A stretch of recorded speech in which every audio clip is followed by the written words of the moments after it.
have any more effector T cells present. And so when you get infected again, now you have to go through a secondary immune response. And what you can see is that this happens much faster than the primary immune response. So because you have more copies of those pathogen-specific T cells and B cells, you can activate a meaningful immune response faster. And the molecules that went through affinity maturation here are more capable of binding to antigen, whether it's antibody or T cells. And those memory T cells and B cells are much easier to activate than the naive immune cells. There's a much, I guess, greater response in the quantity of them. Is that just because as you have more of those specific ones lying around still, before I guess the immune system puts the brakes on the production, you've already made like a lot more? Right, so you have more copies to start with, so you can proliferate them that much faster. And because the threshold to activation is much lower for an effector cell than for a naive cell. But so is it just not necessarily necessary to make that many compared to the first time? It kind of happens just through evolution? I don't know sort of teleologically why that makes sense. It's the observation of what happens if somebody is reinfected, and it probably comes from there being a lower threshold to activation and more starting copies of pathogen-specific cells. Okay. What's the y-axis? Is that amount or? Right. So I guess for the dark blue would be number of antigen-specific effector cells, and then concentration of antigen-specific antibody in the light blue.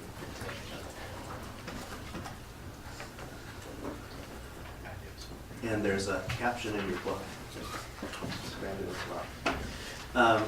So, as I said, you get some amount of memory from antibodies that still last after your first infection. But once that antibody is cleared, then the memory is comprised of cells. So during that initial immune response to antigen, whether it's B cell or T cells, when you get your germinal center reaction, affinity maturation, class switching, some of the cells that result from that adaptive immune response become effector T cells. So in the case of a virus, they're CTLs that kill target cells, or antibody-producing plasma cells. But once antigen is depleted, these cells don't survive any longer, and that memory is comprised by long-lived memory cells. So these are not cells that are capable of killing or of secreting antibody. They're basically quiescent cells that are hanging around with that specific TCR or that specific BCR waiting to see antigen again. Okay. So the half-life of immunity varies depending on the antigen. So certain pathogens result in immune responses that last much longer than others. So this is sort of stylized data from a study of smallpox. So those of us that are older than you were all immunized against smallpox, and we have those characteristic scars on the surface of our skin. There are some parts of the world where people of your generation have been immunized against smallpox as well. And this was what, remember, we first talked about Jenner and who did some of the first vaccination experiments using cowpox. Yeah. Why is that scar? Why is that scar? For some reason, effective response to smallpox requires a lot of intradermal antigen, so it's more than you can actually inject in a soluble injection, like you usually get those intramuscular or subdermal injections. You need a lot of antigen exposure and some inflammation. So basically the way that smallpox was or is administered is lots of punctures of the antigen. So you get some tissue damage, some inflammation, and then lots of surface area of antigen exposure. I got vaccinated for that, and I don't like I didn't have any scars because like my mother, she rubbed like some cream or something over the years, so it's like gone. But I will buy that cream. so like I think like during my time, like they still do it. That's good, yeah. So my wife and I were both vaccinated. I have a round scar. She had it on her leg, actually, and she has no scar on her skin, but she has a dent in the muscle underneath in her skin. So it's somewhat brutal, but we're getting sidetracked. The point is that the vaccinia, the specific immune response, either whether you look at antibody or T cells of CD4 or CD8, lasts an entire lifetime. So unlike this, where we're looking at number of months in a secondary immune response, the specifics of immune memory depend on the pathogen, and this just shows that a single smallpox vaccination results in lifelong immunity for most people, which is good, because otherwise we'd have those scars all over our bodies. So obviously not only the affinity for antigen changes between the primary and the secondary response, also the frequency of the lymphocytes. So for example, for B cells, your naive response to a particular antigen is 1 in 10,000 to 1 in 100,000, and now you've changed that by 100-fold. Now after the secondary immune response, 1 in 100 to 1 in 1,000 of your B cells are specific. Also, as we mentioned, we've gone from those low affinity naive antibodies like IgM to higher affinity class switched antibodies, and through affinity maturation have gone from low to high affinity antibodies because of mutation during the germinal center reaction. So, although there's a finite, obviously because the CDR, the part of the antibody that binds antigen, is comprised of a fixed number of amino acids to make that shape, there's a finite amount you can mutate that to get the best affinity reaction. But typically, as we are exposed subsequently to an infection or to an antigen, not only does the amount of antibody increase, but the affinity, the ability of that antibody to bind to antigen increases as well. So this has something to do with why we usually get multiple vaccinations for a particular target, because we're increasing the number of lymphocytes and the affinity of the receptors for the antigen. Caleb? Why would you expect different classes to have different affinities? Because isn't So- it just the FC that's changing? Right, so I didn't mean to imply it's a cause and effect. So most naive B cells make IgM. They haven't been through an immune response. They haven't class switched. So usually, in order to class switch, you have to go through an immune response, in which case you're going to go through affinity maturation. So IgM doesn't have affinity maturation. So if that makes sense. Yeah. And you don't produce, after you go through an effective germinal center reaction, you're not producing a lot of memory IgM secreting cells. They've class switched. Is there another question? Yes. So the reason the secondary and tertiary infections, why IgM, the antibody amount does not go up as much, is that just because there's, I guess after the first infection, increased IgG affinity, so that will be the primary source of Right, so- a reaction to the secondary infection? So the the highest affinity BCRs have found antigen and class switched and matured. Okay, so this is actually a relatively new concept that hasn't been in previous textbooks, but it makes sense.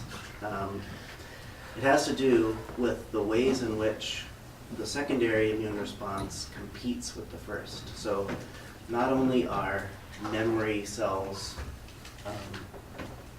do they have a lower activation threshold, and not only are they competing with soluble antigen from the previous immune response, but there's actually specific signaling on naive cells when a pathogen is bound by an antibody. So in the B cell response we've talked about previously, a naive B cell has its BCR cross-linked. It undergoes, it phagocytoses that pathogen and presents antigen and goes through the T cell reaction. In the case of a secondary immune response, you have soluble antibody already made to that pathogen, and when a BCR is bound on that's specific for that pathogen to an antibody-coated pathogen, there's actually a receptor for IgG on the B cell that sends a negative signal. So there's actually active mechanisms that suppress the activation of naive B cells when there's already pathogen-specific antibody present. That's not the case for memory B cells. So B cells that have already gone through maturation get a positive signal from the fact that there's already antibody bound. So it says, if you've already seen this antigen and made antibody, and there's antibody on it, you can be activated. But if you've never seen this antigen and there's antibody on it, don't bother. There's better B cells out there already. Does that make sense? Okay. So if memory is so good, we just saw the vaccinia virus, that we could get lifelong immunity from a single vaccination. Why do we have to get a flu shot every year? So immunity to different bugs depends on the bugs, and flu is a highly mutable virus. And so if we were to get immunized with the same infection, with the same strain of flu, that immunization pressure, that immunity pressure, causes mutated strains to develop over time. So unless we are getting immunized with surface antigens from the latest strain of flu, then over time, with each mutation in the flu virus, we no longer have specificity for the virus anymore. So that's why every year they survey the strains of flu that happened around the world in the previous year and try to predict what this year's flu is going to look like antigenically if we get immunized to the latest version of the flu. Nabil. Is it primarily based on like the hemagglutinin surface proteins on the strain? I know it's the surface antigens, not any more specific than that. Okay.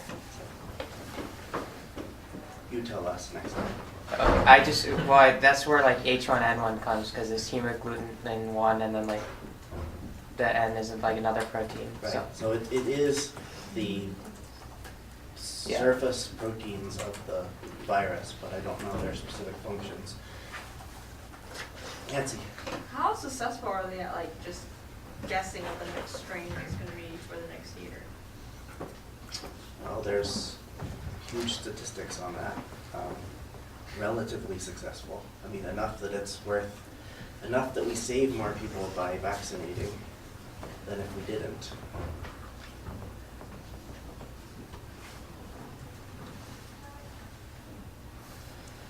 Okay, so this is really, so we talked about antibody and how memory occurs. So just like the antibody response, viral-specific T cells peak during the primary immune response, and once the virus is cleared, then the number of virus-specific T cells reduces to some floor level, and the remaining cells comprise the memory for that viral infection.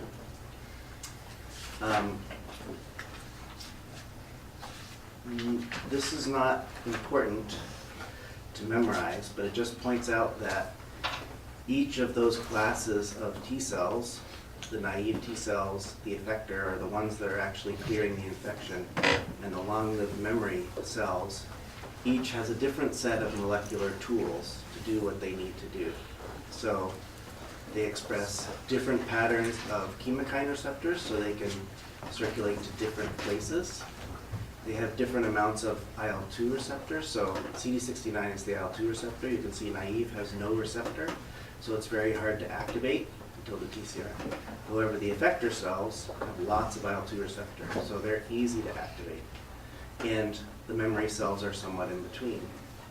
So they have different amounts of proteins to help them live, like BCL2. So effector cells have very little anti-apoptotic protein, whereas for cells to live a long time, they need lots of anti-apoptotic. So, and so on and so forth. So, and you need lots of effector molecules like granzyme B, but you don't need them if you're naive, and you don't need them in memory. So basically, you can basically go through this list and rationalize why these different molecules are needed by naive cells, effector cells, and memory cells, and the functions described here. But these also provide excellent tools to researchers to determine different types of T cells. So you can take a sample of blood and subset how many naive T cells does this person or animal have, how many effector cells, how many long-lived memory cells. So using flow cytometry, it's very easy to quantify those. And you can even quantify antigen-specific T cells of those different types. Okay. So this basically just recapitulates what I just said, that different T cell memory cells have, the T memory cells have different classes of surface molecules, and you can subset the memory cells further based on their cell surface expression. So you have central memory cells that remain in the lymphoid tissue, so these basically live in a lymph node, probably close to the one they came from. You have effector memory cells that migrate into the tissues, so these go out seeking the pathogen or antigen that activated them. And then you have some long-lived quiescent memory cells that can recirculate. But most of those effector cells from the primary immune response die once the antigen is lost. So basically, although all these T cells have the same TCR, they have adapted other functions to either allow them to clear the infection, to live on in the lymphoid tissue, or to recirculate. Okay. So I think we'll go right on to the discussion, and then see how much time we have left for talking about vaccines.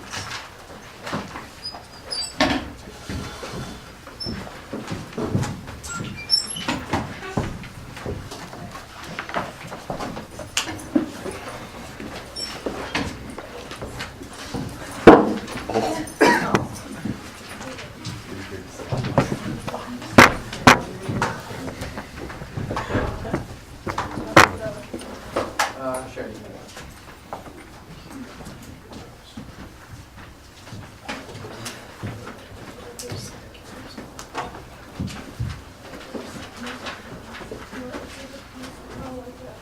This is a good article, by the way.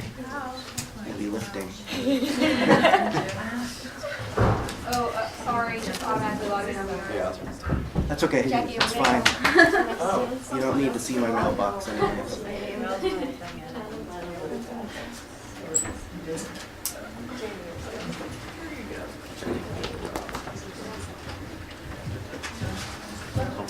Hope you're ready for it.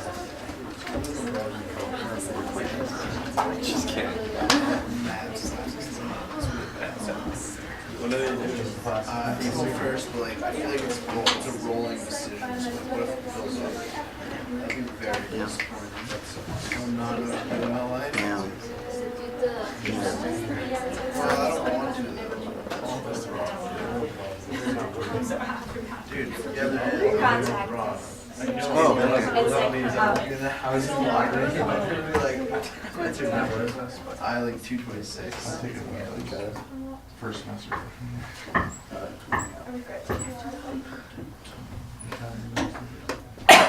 To each of those.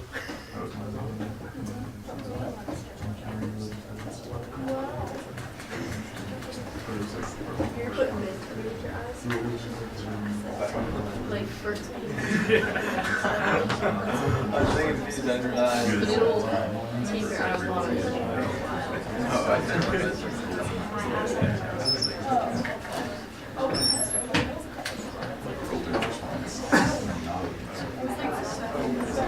Yeah, well, yeah, I mean, it's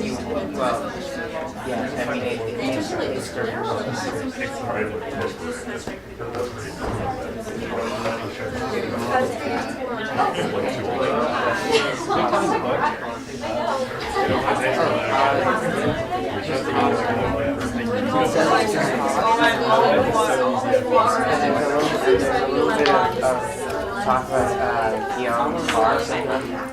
Guillain-Barré syndrome, which is like paralysis, but that was really well, it's vaccines in general, but that was really it was like one investigation that Dr. Saul and they wanted to emulate Guillain-Barré. I'll tell you, hold on. But that was probably something, I don't know. That's what I thought it would be 5 now. Because it's on I already know. You can also pick one up on your like on my left hand, then you're gonna no, I'm there's no responses. Right? Oh wait, no, sorry. That's really bad math. Well, that. You seem so interested. Alright, we can get started. Okay. Okay, everyone. We're gonna be talking about the hepatitis B vaccine, particularly its effectiveness through adolescent years, and also about the booster and how effective that is and who needs it. So we're going to be talking about first a little bit of background about hepatitis B and about the vaccine in general. We're going to talk about boosters, how they work and why we need them. And then we're going to talk about our paper, how they designed their experiment, their methodology, and the results that they saw. And then we're going to have a little bit of a debate about vaccines. So, hepatitis B is liver inflammation caused by infection by the Hep B virus. It's spread through sexual contact, sharing needles, sharing toothbrushes or razors, and can be transmitted from mother to child during birth. There are 2 forms of Hep B. There's the acute form that lasts about 6 months, and you see symptoms about 6 months after the first infection. And then there's the chronic version, which also occurs 6 months after infection, and it's basically, it happens after the acute version, but it lasts a lifetime, basically. In about 20% of cases, the people with chronic develop liver conditions later in life, like cirrhosis, where the liver tissue slowly turns to scar tissue, and liver cancer. Okay, so a little bit about the hepatitis virus itself. It is an enveloped virus, which means that it has a phospholipid bilayer, much like the human membrane. Most viruses, not most, some viruses are called naked viruses, where they just have a capsid protein outside, which is the hexagon-looking thingy inside the virus. It is a double-stranded DNA virus, and just an interesting fact, the surface antigens can actually, viruses can self-assemble, and the surface antigens of Hep B can actually assemble in 3 forms, and only one is infectious, and that is called the Dave particle. and just some things about its infectious cycle. So there's a lot of unknowns about how the Hep B gets in. What we know so far is that the pre-S1 region in the large hepatitis B surface antigen is responsible for attaching, but there is debate about what receptor it attaches to, and there's studies that show that it uses a Hep BP membrane protein in the Hep G2 cell, that in vitro there is an affinity for this receptor. However, they're exploring other alternatives for receptors, like just any kind of protease inhibitors, which are also overexpressed in cancer cells. And this is because Hep B is linked with liver cancer, so they think that the mechanism by which Hep B gets in might be associated with protease inhibitors.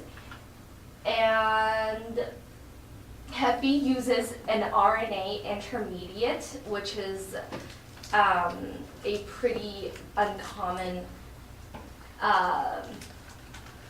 mechanism. So it's not a retrovirus, but it has an RNA intermediate, and once the cell is packaged, there's reverse transcriptase to translate the RNA back into the DNA inside the cell, inside the virus. The reason that Hep B is not a retrovirus is because reverse transcriptase actually works very early on in retroviruses, and we see a late translation or a late transcription in Hep B viruses. And also Hep B lacks an integrase activity, in which the nucleic acid material of the virus integrates into the host genome, and we don't see that in Hep B, but it does use an RNA intermediate. So here we have, this is a graph of hepatitis cases in the United States. The vaccine started being used in 1990, so you can see that it drops off there. The green dashed line is what they estimate to be the actual number of cases. Not all cases are reported because not everyone actually has symptoms. So you can have this without symptoms, and younger people are more likely not to show symptoms. Adults, about, I think, 20% of adults see symptoms, so very, very few cases actually exhibit symptoms and need hospitalization or care. So moving on to some more statistics. There were 43,000 new reported cases of Hep B in 2007, 800,000 to 1.4 million in the US have chronic Hep B, and 350 million in the world have chronic Hep B. 620,000 people die from Hep B every year worldwide. So about the vaccination, there are 47 states in the US that require Hep B vaccination for school attendance, and that means that about 90% of children are vaccinated as of 2012. The vaccine was introduced in 1992, and there was an 89% decrease in cases in US teens by 2002. So within 10 years, they'd seen almost a 90% decrease in cases of Hep B. And there was a 75% decrease in the population as a whole. So just having that immunization, even starting with school-aged children, you see a huge decrease in Hep B in the entire population.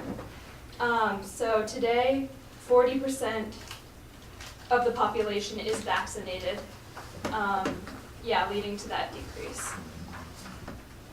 So just a little bit of background on what a vaccination is very basically. The purpose of a vaccination is to elicit a primary immune response in the absence of the actual pathogen. And the major strategy to do that is either to deliver an altered version of the pathogen or some component of the pathogen to produce a primary immune response. So, I had the slide before. That looks Aaron. familiar. I had it before, Aaron. Don't worry. So, the Hep B vaccine is actually a subunit vaccine, which means that it's proteins from the virus itself. And there's an inverse relationship between safety and efficacy, as you can see, because right now we're pretty safe because it's just a protein we're injecting, not an actual virus. But that limits the efficacy because how that's actually going to manifest itself in an immune response is not the exact same way a virus would. So because you're injecting a protein, you'll see antigen-presenting cells put out that antigen on MHC class 2 rather than class 1, which is what you would see with a normal viral infection. And just to add some things on to the type of vaccine, there's a study, studies have shown that the surface antigens of the Hep B virus are the actual components that causes such a huge immune response. So once they altered the surface antigens, you don't get so much of an immune response. So a lot of work with Hep B vaccines have tried to include surface antigens so that the body's immune response can be ramped up. And so this is just a reminder that about vaccines associated with memory T cells. So most vaccines are protein-based. There are some works that have tried to take carbohydrate-based vaccines to bypass the T cells and go straight to the B cells. But just specific to the Hep B, it is protein-based, which means that they do have to interact with T cells, and memory T cells are an important component of the response from vaccines. So, of course, memory T cells are left over from antigen-specific T cells, and they're a small population. So, they are 5 to 10% of the total antigen-specific cells that go on to become memory T cells.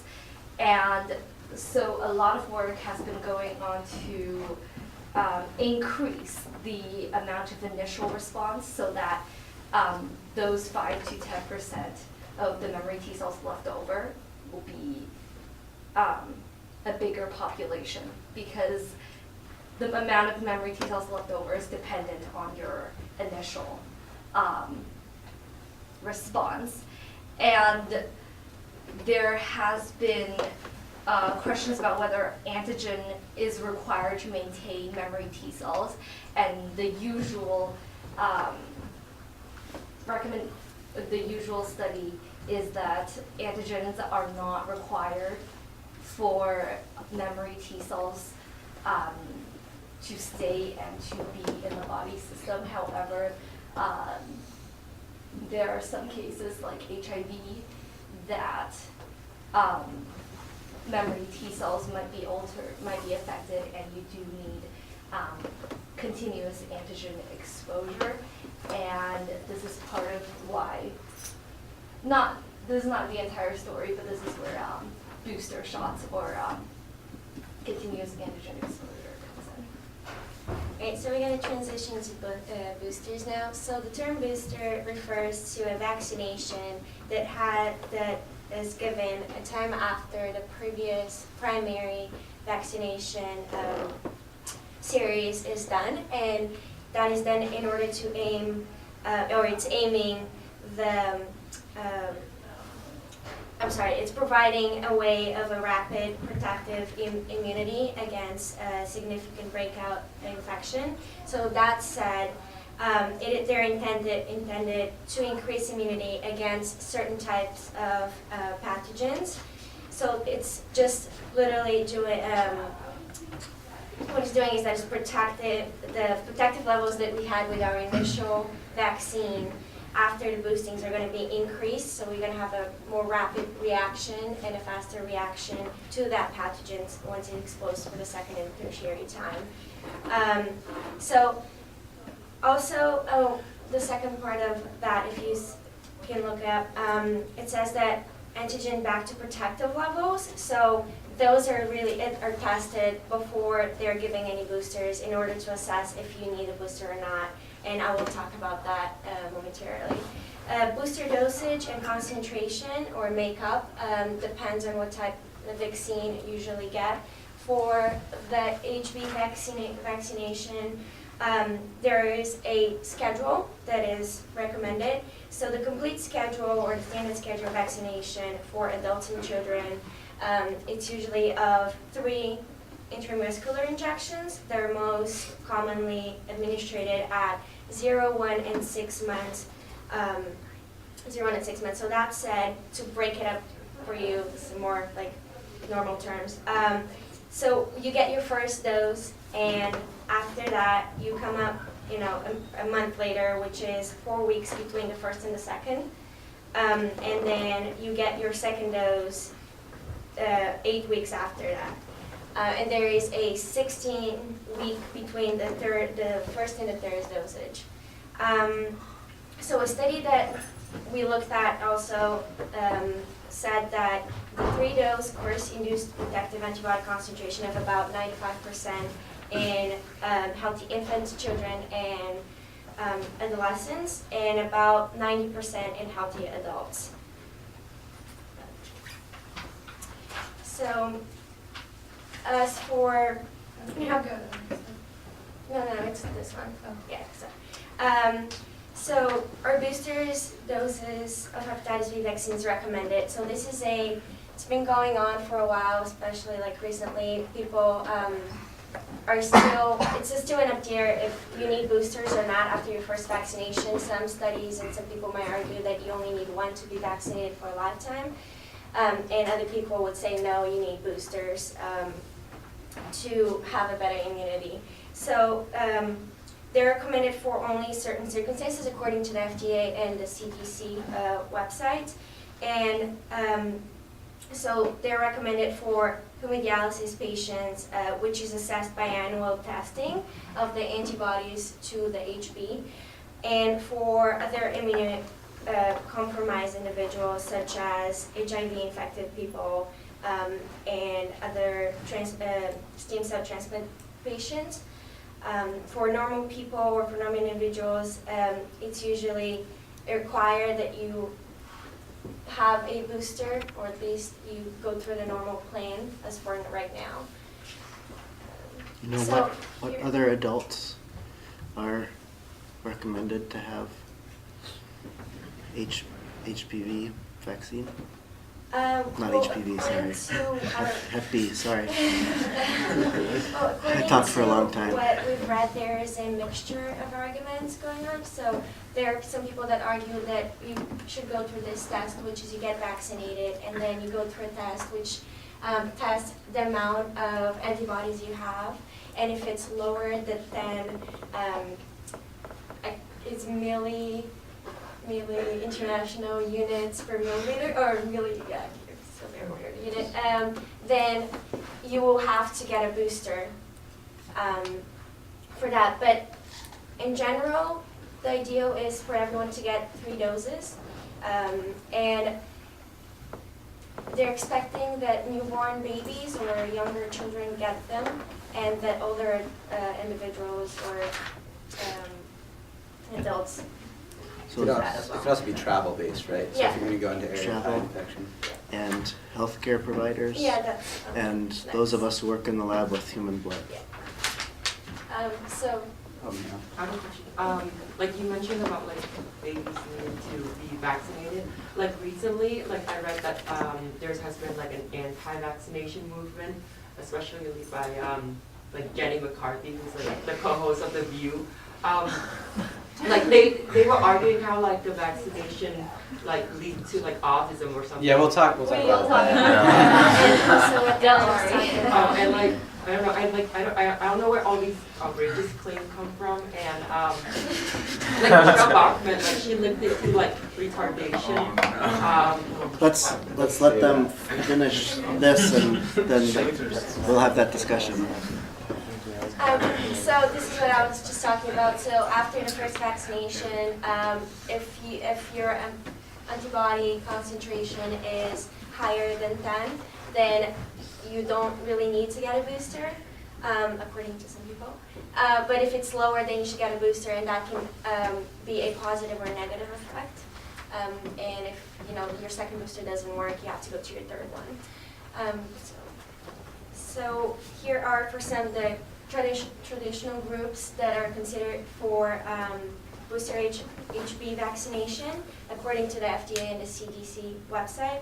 So you have the immunocompetent individuals, which are adolescents or younger or adults. And then you have the uncompromised individuals, and chronic failure and liver disease patients. And then high-risk groups that Aaron mentioned, we have travelers to epidemic areas, healthcare workers, and mental institution residents, people that work in lab or do any work related to blood or body fluids. And then there are the new recommendation, or the new groups that are recommended to get immunized against the HB, which are called the immunocompromised individuals, the HIV positive patients, and chronic parental liver disease. So now we're going to transition into talking about the paper. In case anyone didn't understand the paper or didn't read it, I'll just quickly go over the experimental design, which basically there was a large national movement in Taiwan in the 1980s to immunize everyone with the HB vaccination. So they're a very good study population for testing 15 years out. If people still hold on to that immunization and still have immunity to hepatitis B. All of the participants in the study were between 15 and 21 years old. They were in local high schools. Then they all had at least 3 vaccinations. The majority had actually 4 vaccinations prior to this test. And basically the important part of the test is that there were over 6,000 individuals originally tested from the high schools, but only 800 or so were given the booster because those were individuals who did not show any response to, did not show any hepatitis B antigens. I was going to say antigens. Like they didn't have hepatitis B and they hadn't been exposed to it, and they didn't have a response to it. So they required a booster. There you go. So the experimental measures which they used were to measure antibody levels, and as we were talking about earlier, antibody levels will decline with a kind of slower rate, but with these individuals who do not have current infection, you expect to see relatively low antibody levels. And then the second thing they tested is the number of TH1 and TH2 helper T cells using this enzyme-linked immunosorbent spot assay. And that was to measure the production of different cytokines. And they did that before and after the booster, basically to look at did they get more T cells in response to the booster. So there's 2 different metrics. One is a B cell metric and one is a T cell metric.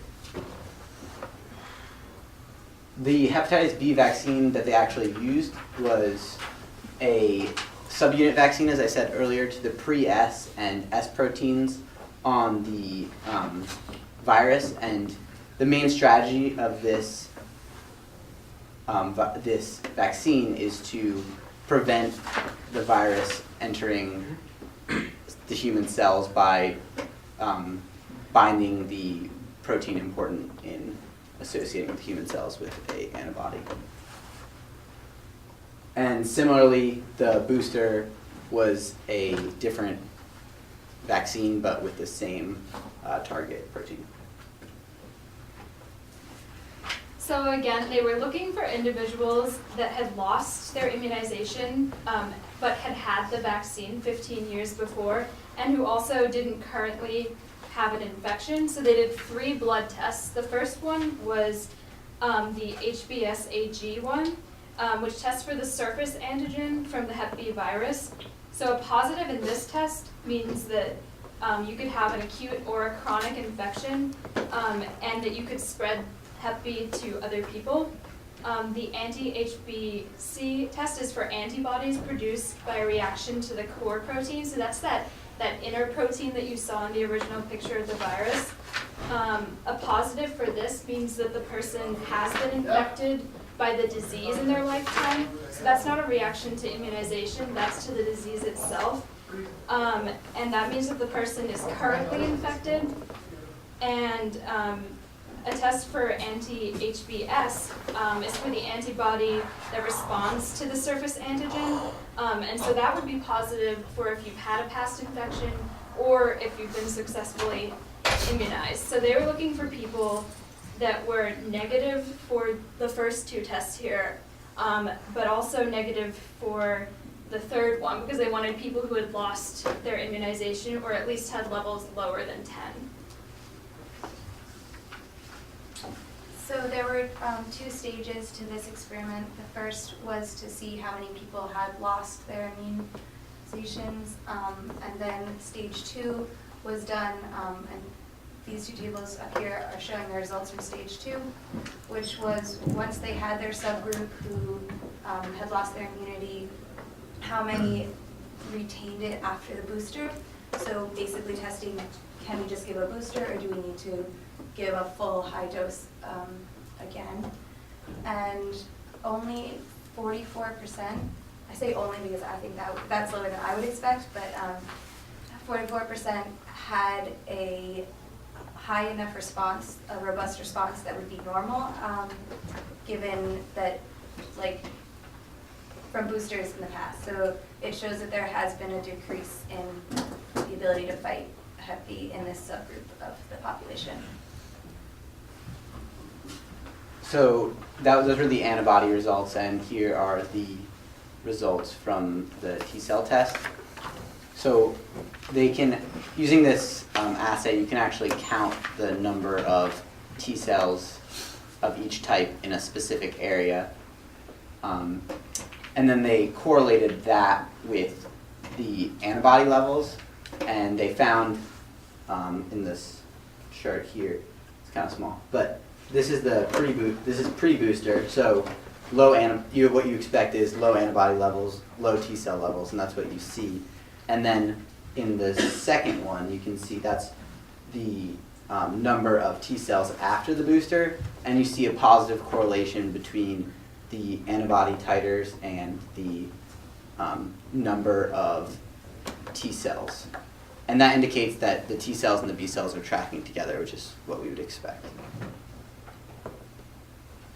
And then here's that graph here's that figure in a table form.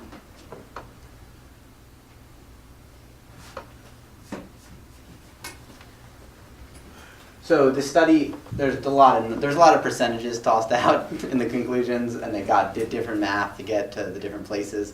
But what's important to take away from the study is that a fairly high percentage of these students are what the paper calls immunologically naive to the antigen, and that's potentially dangerous because these kids are in high school and they're about to enter an age where they could be especially susceptible to hepatitis B. And this was one of the first experiments to go beyond, like, adolescence. Yeah, they've been testing around 10 years. And so it shows that, you know, everyone had sort of assumed that you were immune for life, but this shows that some may not be. Okay, so now I'm just gonna. Before you go here, can I ask a question about, so your point that only 44% had an effective response after booster, that's a good one, but what percentage of the people they surveyed who had the 3 immunizations could they find that didn't have any evidence of immunity? In other words, the ones they wanted to recruit, what percentage was that of the total population? I think It was 800 out of 6,000. Wait, but I don't know if they used all the possible participants, did they? Because No, I think they had to get approval and consents to do it to all of them. But in general, the vast majority of the 6,000 still had immunity. It says that 37.8% have anti-hepatitis B antigens of that 6,000. Okay, so a minority got effective immunity from their first 3, and then a minority of those who didn't have immunity had an effective immune response to a boost, right? So that doesn't seem particularly efficacious. Even adding the booster, you're not gaining a whole lot. So that's good. Mhm. The other thing I was wondering was if those people who didn't have an effective immune response to the first 3, if there's something special about them that would reduce the chance of them responding to the booster. Yeah. And if it's not just a random sampling, it's a specific immune deficit. Right. And they did look to see if having 4 boosters versus 3 beforehand had an effect on that, but it was almost identical, so it wasn't that. Okay. And I think they did mention something about their sampling, like the population. Yeah, they were taking only high school students from Taipei, is that right? Yes. Yeah, so it was like a subset of the population, not random. So just a few points before we open up to questions and debate. So maternal hepatitis B status for infant immunization is very important because depending on where the mother is, if she has the disease or not, is she susceptible to having it, it's gonna make, it's gonna take different routes in terms of should that person get the vaccine at that certain time or not, and what kind of dosage and what kind of makeup is vaccine going to be made of. So that includes the dose and route of vaccination. So there is an immediate post-vaccination response documentation, but in certain places that is not required. So it's very hard to assess if people are getting immunized or not, and how that is affecting their immunity throughout their lives. Also, there is a big debate going on about mercury, and there is this ingredient called, there's a mercury in this ingredient called thiazomerase. Am I saying it right? No. Thiamersa, which is a mercury-containing ingredient in the vaccine.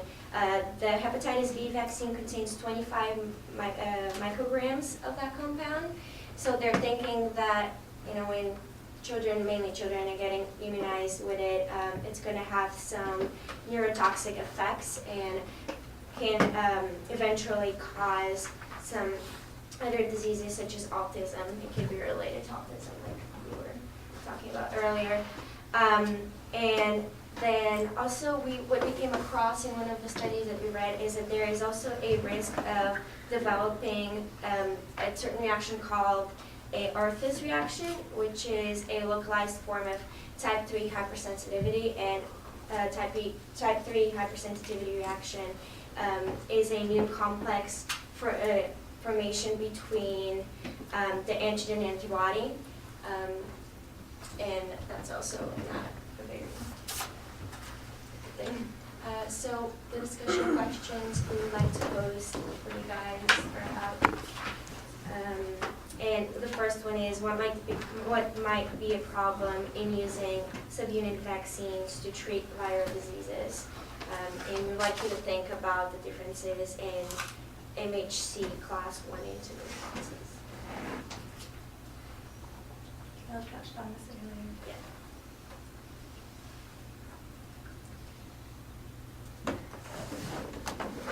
Or is there like another way that we could deliver a vaccine to have a more realistic sort of, maybe? Probably like a live attenuated virus, Mhm. but that's probably a little more dangerous, right?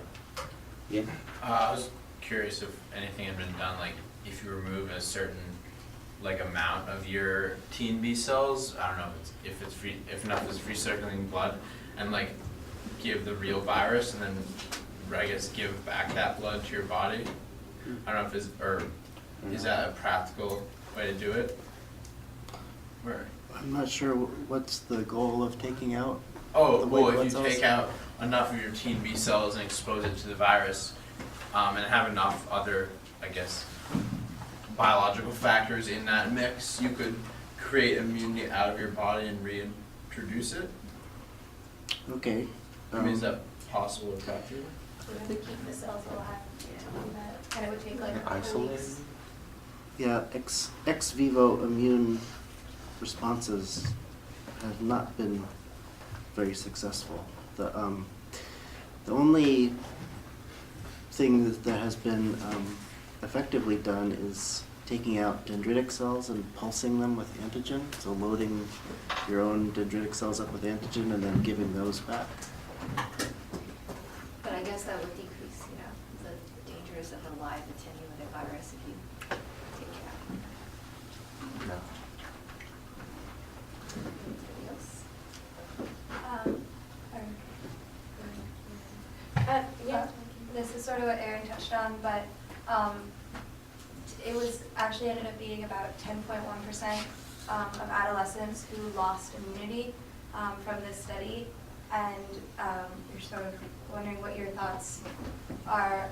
Is this a concerning number? Does this mean we should revaccinate everyone, especially considering the caveats and like in immunization and whether it's safe or not? But isn't 10.1%, I mean, isn't that number only from the experiment performed in Taiwan?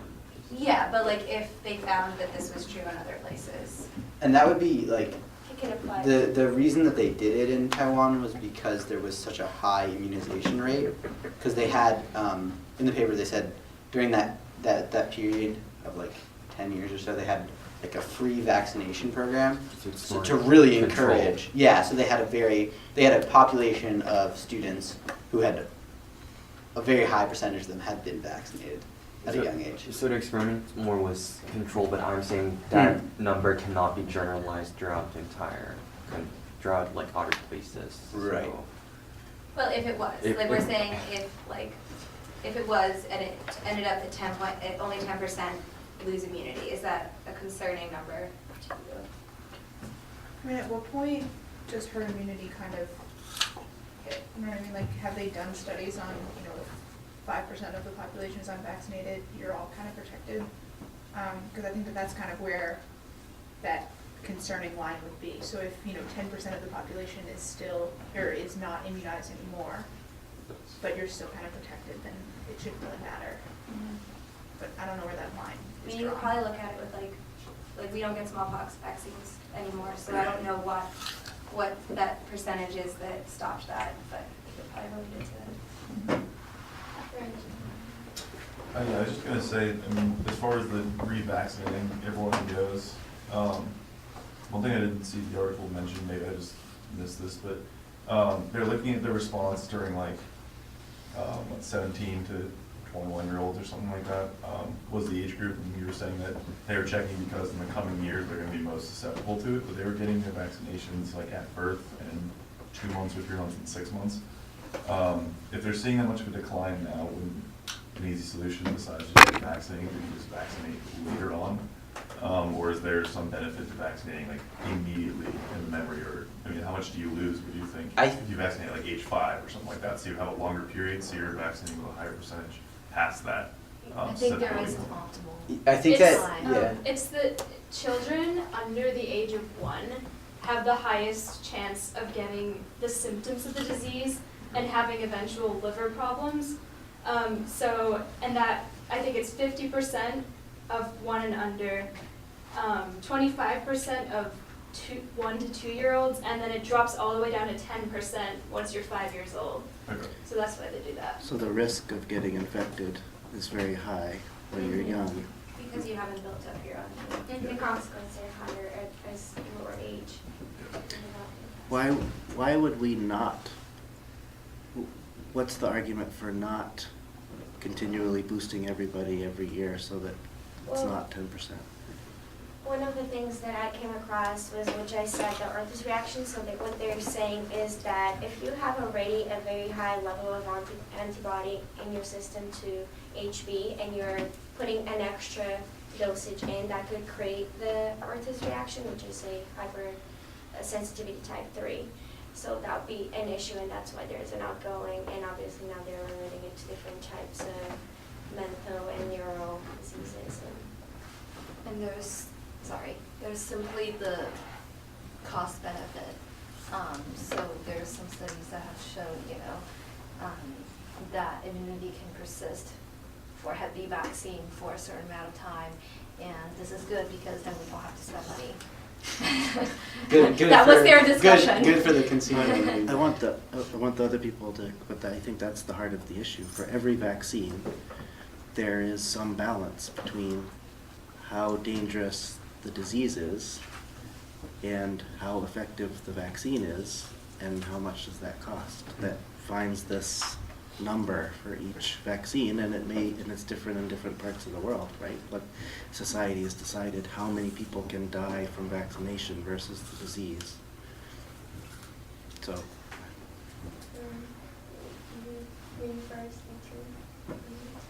Oh, I'm just gonna comment on the sort of herd immunity thing about vaccinating a certain number of people and protecting the entire population. Because, I mean, with smallpox, that's one of the 2 diseases that's ever been eradicated. So it's kind of a different, I feel like with travel, and you couldn't really regulate within certain societies, doesn't necessarily protect you when you're traveling outside of your own.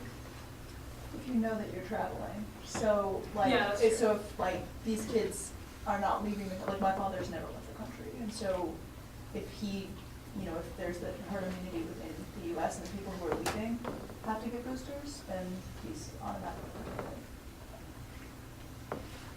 covered. So it's 10.1%, it really depends on the social structure or environment of a country.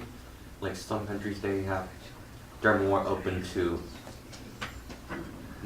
to sexual interactions. But it is true, right? Some countries are more open to it, some countries are more conservative, and they are more cautious about that. So, and then some countries, they are economically or financially not available to actually perform vaccinations to every single person every certain year. So it really depends on what country is 10.1%, what country and social and financial and economic situation of a country. And yeah, in Taiwan, they actually reimbursed people for for going and doing the Hep B vaccination. So reimbursement and getting reimbursement for a booster is a big problem. And Taiwan is also a country that gets a lot of people to travel, and there's a lot of exchanges. And the other thing here is that that's 10.1% of the people who were immunized, and they lost their immunization. It's not to do with their lifestyle necessarily, it's just to do with you had a group of people that were all immunized, and 10% of them don't have that anymore. So that could be true in any population of immunized people. Right? But the question is whether they never had immunity or whether they lost it. Right? Yeah. Yeah. I was just gonna ask, and I don't know if this has been done or not, but is there a certain age where the vaccine is most effective? If you got the vaccine at 5 and I got the vaccine at 3,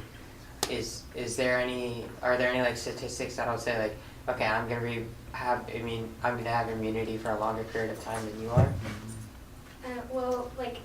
There is not really, you can get a vaccine at any part of your life, any point, as long as you follow the recommended schedule.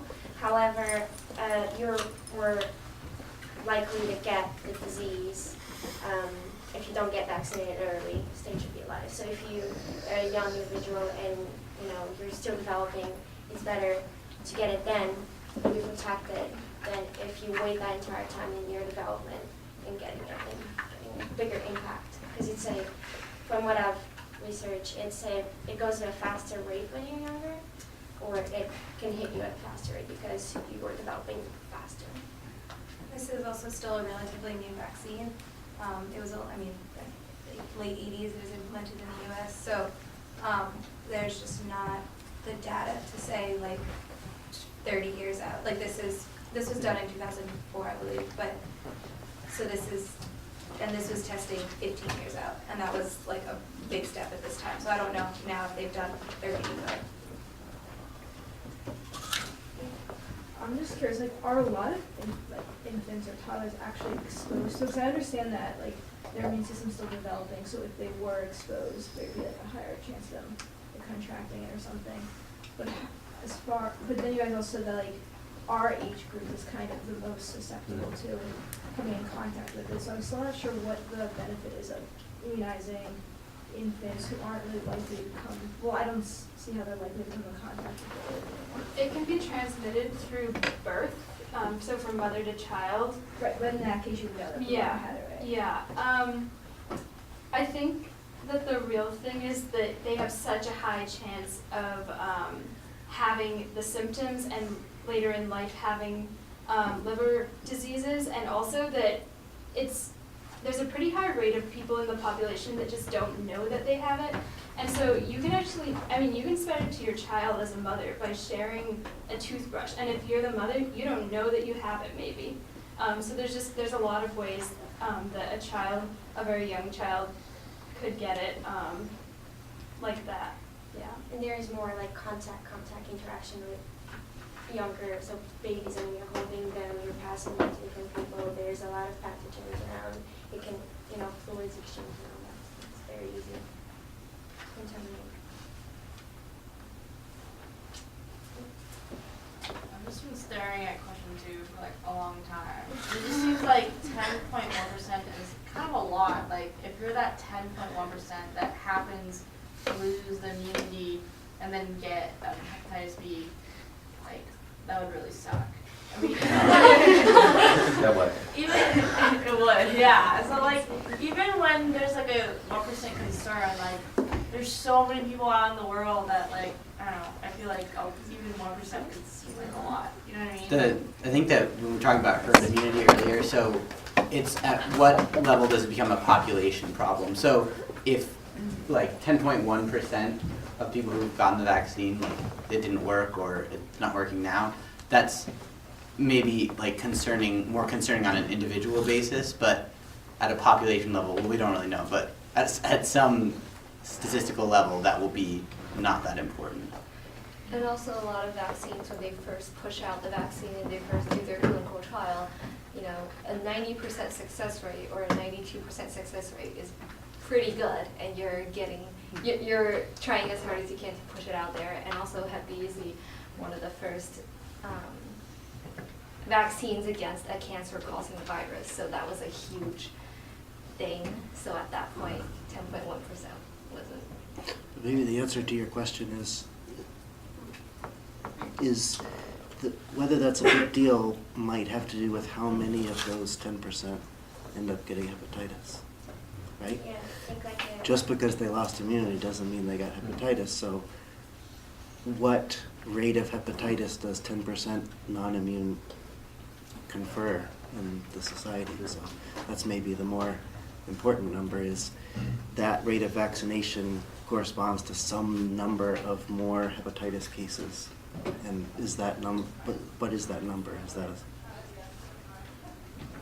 sorry to interrupt. I think like another question that should be posted out there is, would you rather have 10% that use that immunity, or having 90% of people that are not immune, or they don't have any certain type of immunity? So it's like, where do we balance that? So do we want to have a certain amount of people that have the immunity, or no one that has any immunity? I might be misunderstanding something, but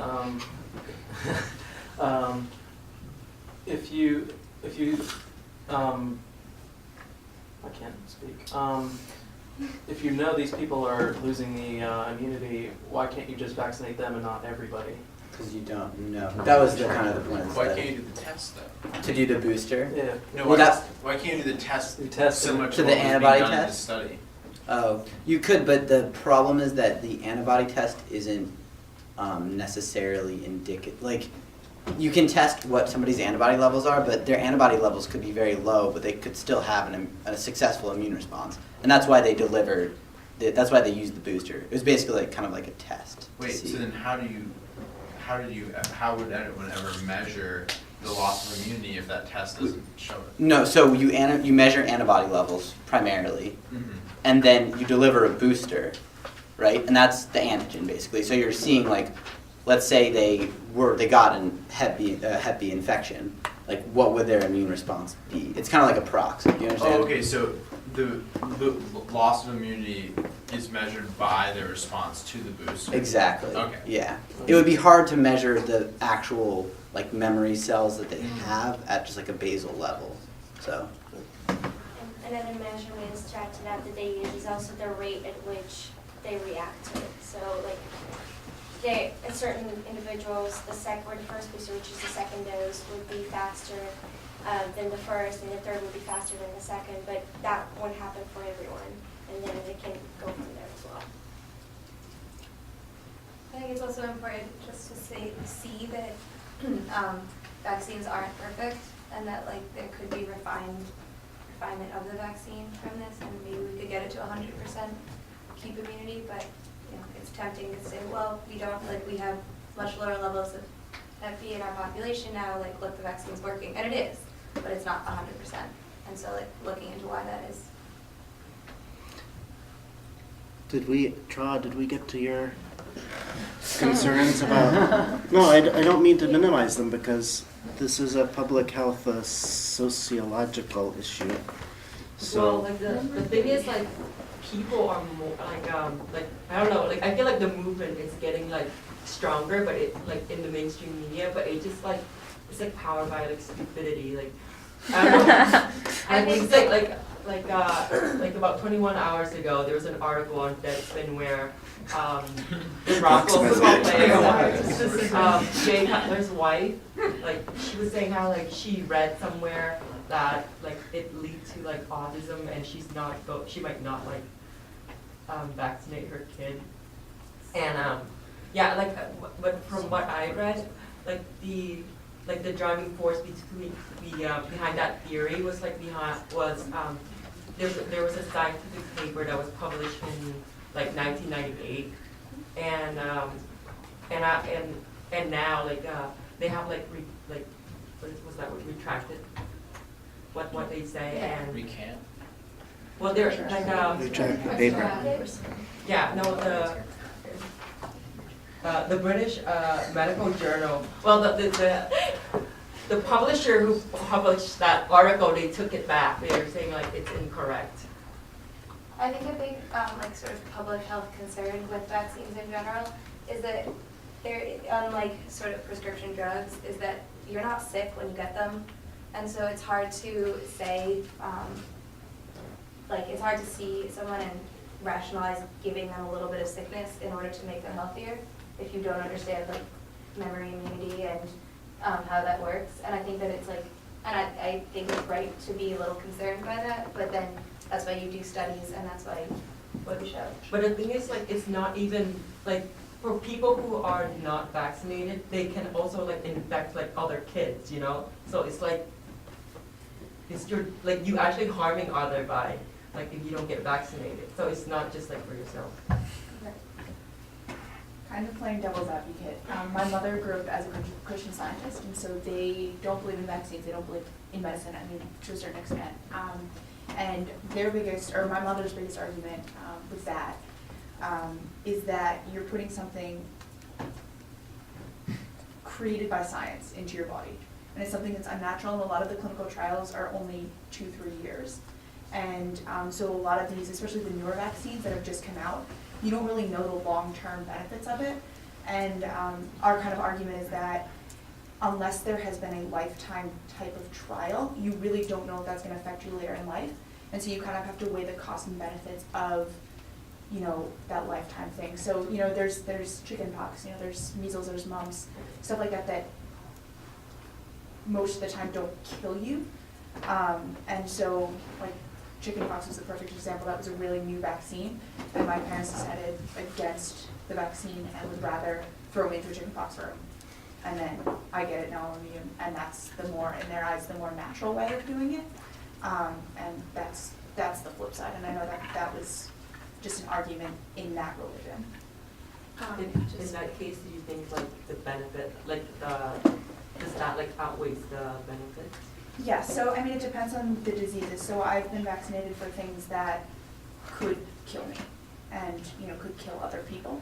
But in my parents' eyes, you know, chicken pox and, you know, there's certain things out there that really aren't, you know, that particularly dangerous.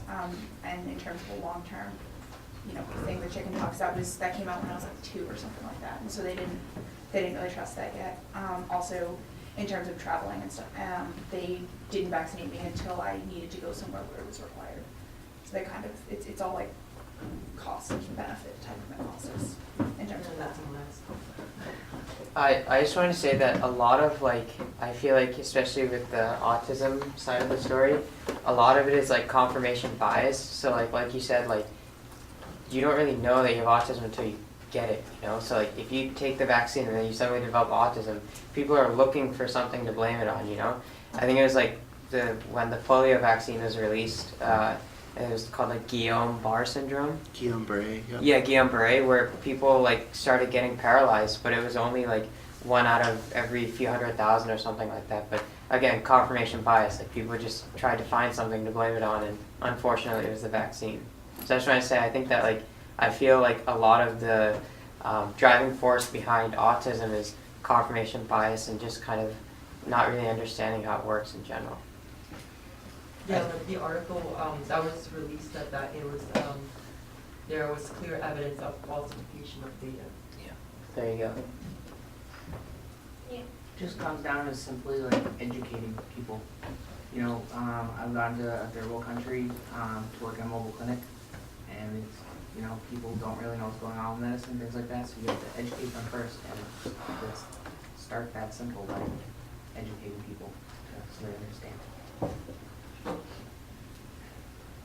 I respond to that quickly? It sort of goes to number 4, which is, like, you can educate all you want, but if someone, like a Christian Scientist, truly believes they don't want that in them, like, is it ethical to force them to do that? Like, and you can give them presentations, you can do a huge public health campaign, but it still comes down to, like, autonomy and, like, do we get to decide if, like, we're the ones who get to decide what goes into our body.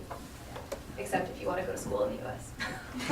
You can get exemptions. That's true. I guess it's unless you want to go to school in Taiwan. You don't have to do that. That's I personally would be against like requiring all school-age children to be vaccinated because I go to church and I'm a Christian, so I would say like requiring forcing someone to like put something into their body like without like while they do not want them, it's like invading their freedom, and then I don't think it's something ethical to do because if they trust and believe in an idea that's against it.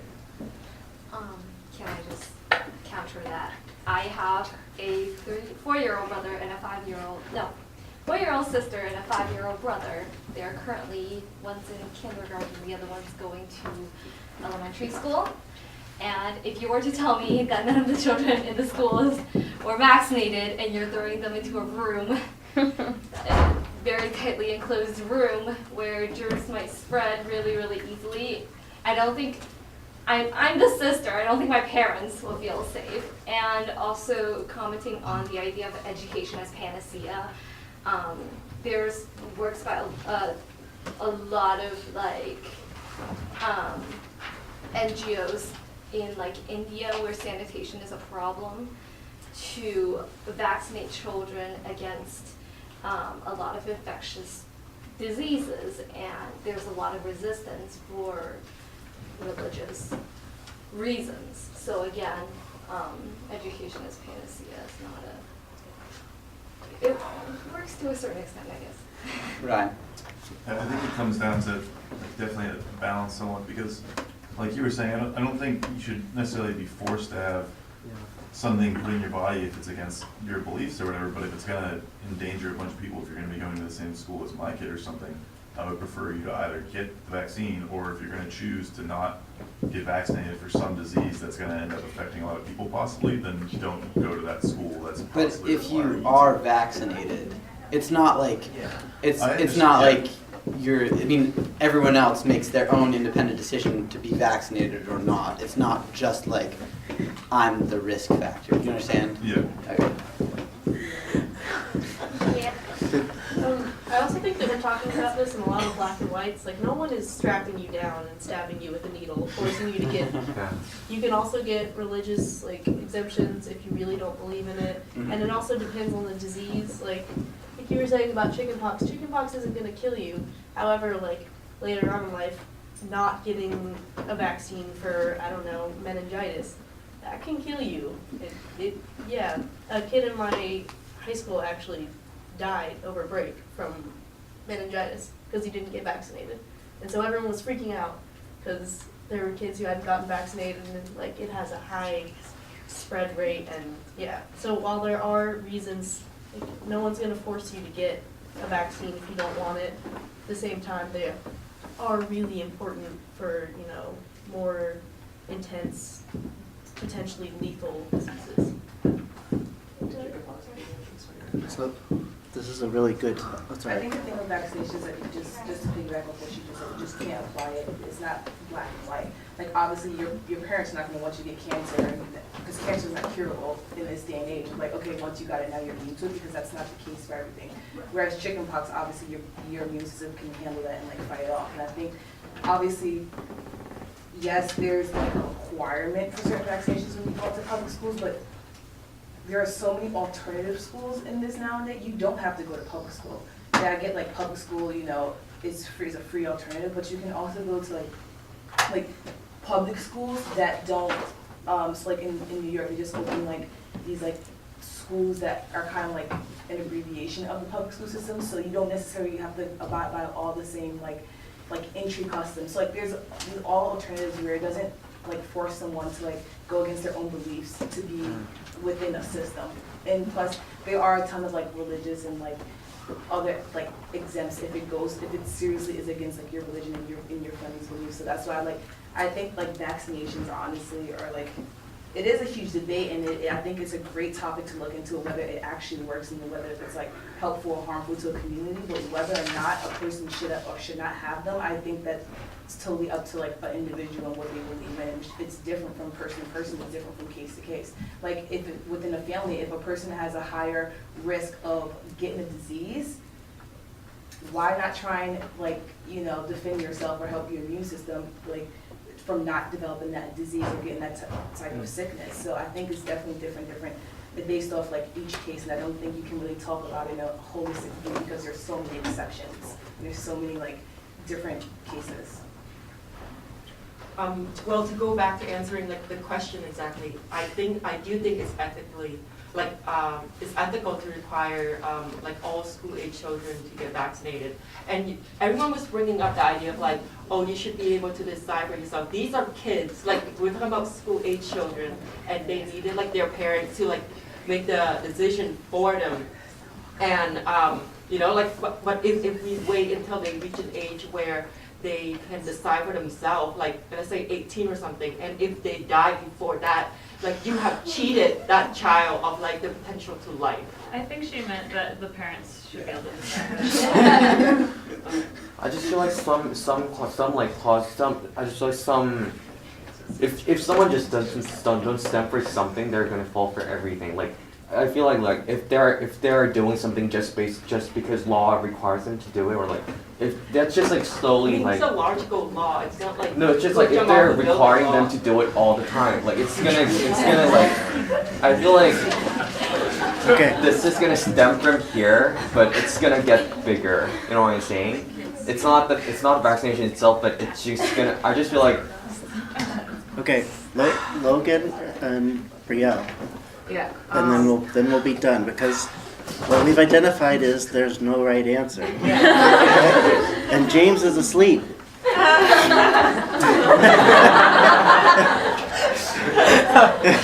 Okay. Okay, so, and I think Sarah had her hand up too if she wanted to point it out, but Art, and don't fight over my dog. She's petting me.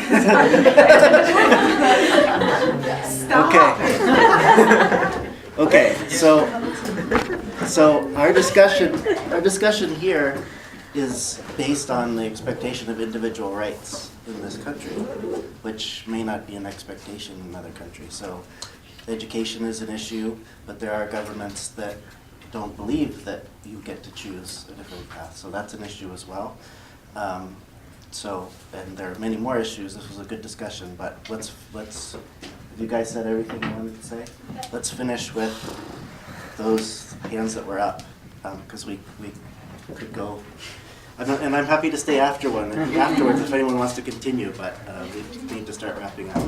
Yeah, so quickly, I guess if it's, there's no right or wrong answer, if you think about natural selection, survival of the fittest. Do you want to bring the topic up seriously? Why did you go back to this? I'm just saying, in the end, the disease will be gone, What? Or the people will be gone, exactly.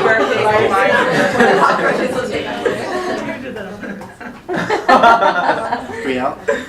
I was just gonna say, I think it's important though to see the long-term effects of a vaccine before you make it, put it in law. And like even if you put it in law, I guess there could be exceptions to that based on religious reservation. But I think it's important to see a vaccine out kind of for like a whole generation almost to see if there any like if you passing it along maybe to like your child or something, a complication or something like that. And so I think it's important to full, like you can't just look at it after a few years and be like, okay, let's make this like something that everyone should get or has to get. Because clinical trials of vaccine are 2 years, correct? Or it's more? No, I think it's I know it's. I don't know. I know osteoporosis drugs is 2. It's like 10 years. I haven't gone flu shot for like 5 years, so I'm totally fine. Depends on what it is. Yeah, that's true. So nobody else needs Dietary to supplements. No, I some causes are worth it, and some causes are worth it, where it's like you're,